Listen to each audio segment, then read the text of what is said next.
Bobrie hrádze pri Koľajniciach na severovýchode Slovenska rozdelili ochranárov a železnice. Nahromadená voda pri hrádzach podľa nich ohrozuje stabilitu trate aj bezpečnosť vlakov. Ochranári súhlasia, že problém treba riešiť, no búranie hrádzi podľa nich nie je dlhodobým riešením.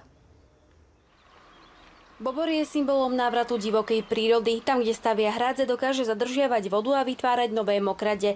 Tentoraz sa však jeho staviteľské schopnosti dostali do konfliktu so železnicou. Vo všeobecnosti bobra považujeme za veľmi osožný druh. Uznávame, že na takýchto miestach treba nejakým spôsobom väčšinou zakročiť proti bobrovi. Podľa železníc bobrie hrádze zdvíhajú hladinu vody a podmáčajú násypy.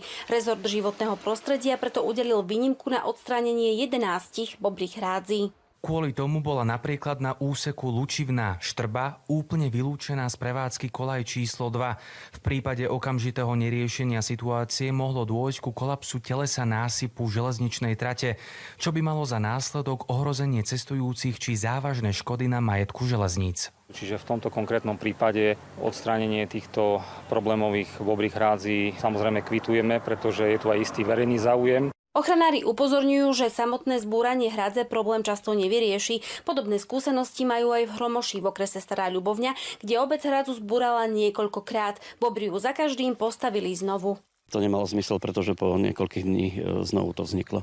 Regulovanie hladiny vody drenážami alebo technické úpravy násypov, aj to navrhujú ochranári. My sme aj železniciam Slovenskej republiky ponúkli v tomto smere odbornú pomoc, navrhnúť nejaké lepšie riešenia ako to, ktoré tam momentálne chcú realizovať.